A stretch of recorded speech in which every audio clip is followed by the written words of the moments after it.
shake the world. Tonight, thanks to an NBC News exclusive report. This is exclusive to us. Let's start with the story you helped to break here.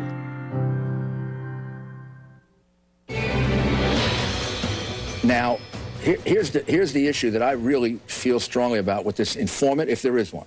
First of all, I don't know for sure, nor does the president, if there really was one. We're told that. Told that by whom? We're told that by people who, for a long time, we've been told that there was some kind of infiltration. Well, it's year 2 of the Mueller investigation, and the latest twist is that Donald Trump and his friends in Congress are engaging in a potentially dangerous game of trying to expose an FBI informant, one who they falsely claim was sent by the Obama administration to spy on Trump's campaign. Enter 2 new reports from the New York Times and the Washington Post, both papers citing people familiar with the matter. According to the reports, the FBI did indeed send an informant to talk to 3 Trump campaign advisors after receiving evidence that they had suspicious contacts with Russia. Those advisors, Carter Page, George Papadopoulos, and Sam Clovis. Folks, that's not spying, it's called counterintelligence. And join me now is MSNBC contributor Malcolm Nance, former FBI double agent Naveed Jamali, and scholar of authoritarian states Sarah Kendzior. Thank you all for being here. And Malcolm, to resume the same conversation we've now been having for what, 2.5 years, this idea that the Obama administration was spying on the Trump campaign, does not strike me as a smart defense for the Trump campaign, because they are essentially admitting that the FBI was so concerned about 3 people that were actively working in the campaign that they sent an FBI informant to talk to them about their ties to Russia. Am I reading that right or wrong? You're reading it right. I mean, it's the same attitude as if, a mafia boss goes into his favorite Italian restaurant and finds that there are microphones and police vans and informants inside there and goes, "What did I do?"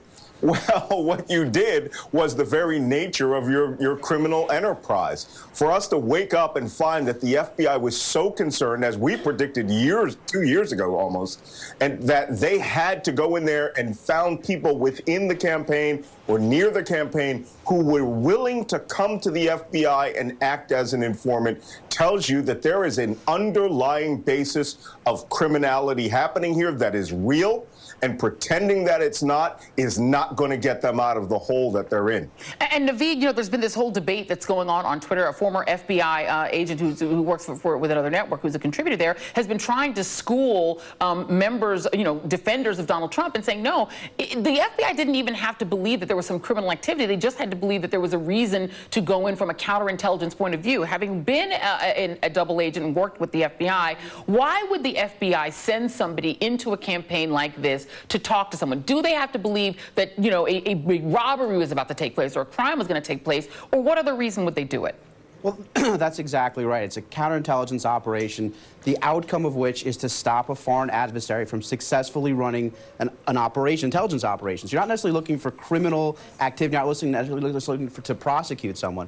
And I think, Joy, that goes back to the heart of the question here, that this was started because Russia was engaged in an operation to harm the United States by interfering with our elections. Let's underscore that, harm the United States. And the real question here, the simple question, is were there any Americans who helped Russia in their operations to harm? And that doesn't mean, when you help Russia in that effort, that doesn't necessarily mean that you're doing something criminal. It may not rise to that level. I remember a time when doing the right thing didn't require a law. I mean, if you take a meeting with the Russians and you don't call the FBI, in my book, that is helping the Russians in their efforts to harm the United States. It may not be criminal, but you're doing so. That alone is enough for the FBI to come in and say, why did you take a meeting? Why did you do this? Let's figure out if there is a crime, but let's look into this. We know Russia is engaged in activities to hurt the United States. Let's see if anyone is actually doing anything to help them. And Sarah, the fact that they were able to obtain FISA warrants to continue looking into these people is an indication that there was a good faith belief that there was some contact that was nefarious, that was helping Russia and not helping the United States. I want to play FBI Director Christopher Wray, who on Wednesday in a Capitol Hill hearing was trying to explain the responsibilities of the FBI to those who provide information to it. And this is in the context of some Republicans, Devin Nunes and friends, who want to unmask. They want to reveal the identity of this informant, and the FBI is trying to explain to them why this would be a very, very bad idea. Take a listen. Human sources in particular, who put themselves at great risk to work with us and with our foreign partners, have to be able to trust that we're going to protect their identities and, in many cases, their lives and the lives of their families. And the day that we can't protect human sources is the day the American people start becoming less safe. And we know from the Washington Post, Sarah, that Trump allies believe that outing this source who was trying to help the United States against Russia, and revealing details about his or her work for the FBI could help them challenge the investigation and potentially provide a cause for removing Robert Mueller or his overseer, Rod Rosenstein. It's pretty extraordinary that that is something that they proactively want to do. Yeah, it's just another chapter in this ongoing obstruction of justice. And, you know, there have been other outlets like the New York Times that have revealed enough information about this informant that many people are guessing his identity. That's a very dangerous thing. But one thing that's particularly frustrating is that the FBI has been looking into these criminal connections for a very long time. They've been looking into the Russian mafia for a very long time. Mueller in 2011 gave a very interesting speech about this network between government interests, corporate interests, and criminal interests, all colliding in a globalized, technologically bound way that would have profound impact on our lives. The kinds of people he described in that speech sound exactly like Trump and his network. And so, you know, what kind of continues to blow my mind about this is how did they allow, you know, this band of multinational criminals to gain such access to the White House? When Manafort joined the campaign, why wasn't there more of an effort to break that down, or at least to inform the American public about what they're doing? Because the position we're in now is that they are in charge. They do have the executive branch. They're using every capacity they can to try to wipe out this investigation, to try to prevent justice from being served, and to keep people in the dark. And the longer this goes on, the harder it's going to be to fight.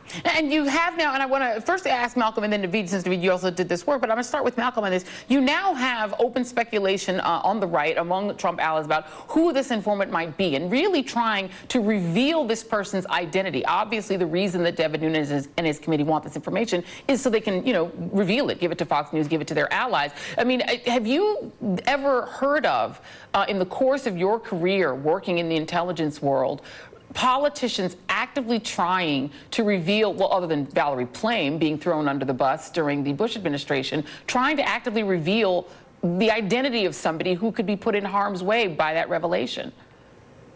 Never. Never. This is, I mean, it's until Valerie Plame, who's a friend of mine, until Valerie Plame, this was considered a treasonous act.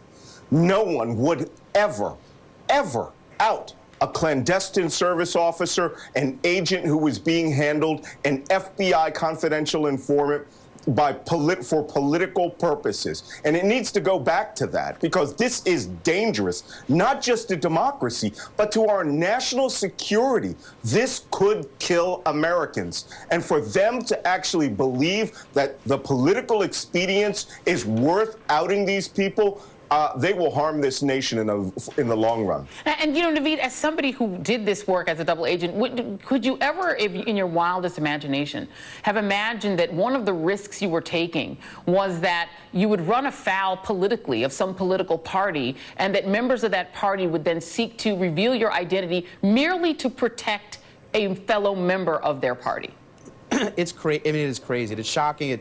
You know, it's one of the things that disturbs me the most. Look, in 2015, well before Donald Trump actually decided to run for president or was anywhere in the public spectrum here, I actually wrote a book, and we went to the FBI. The book sold as a movie. We had all this publicity. We went to the FBI, and we said, look, this is now a public story. Will you comment on that? And they came back and said, we'd very much like to. It's a positive story that puts the FBI in a good light, but we don't comment on human operations. Just not something we do.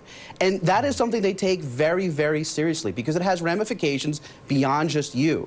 And I think that not only is it putting this person in danger, but it's putting other people in danger. And look, if there are spies, if there are people out there that are collecting intelligence in a very sensitive manner, they're going to come back and look at this and say, well, maybe I don't want to work for the U.S. government. So not only are you putting their lives in jeopardy, you're actually potentially cutting off our ability to recruit and retain people who are providing really important national security level intelligence to us. It's shocking. It's damaging. It's infuriating. That's all I can say about that. And meanwhile, Sarah, we're now, as we find out more and more and more about this investigation, we're finding out how many family ties, how many of the people who are main characters in Russiagate were involving their sons. You have Michael Flynn, who was involving his son, Michael Flynn Jr., and the things he was doing. Obviously, you have Donald Trump, whose son-in-law and son are both potentially implicated in the things that are going on. And now enter Paul Manafort, whose former son-in-law, Jeffrey Yohai, has now also become embroiled in this. Special counsel Robert Mueller and his team have been focusing for the past 6 months on Jeffrey Yohai,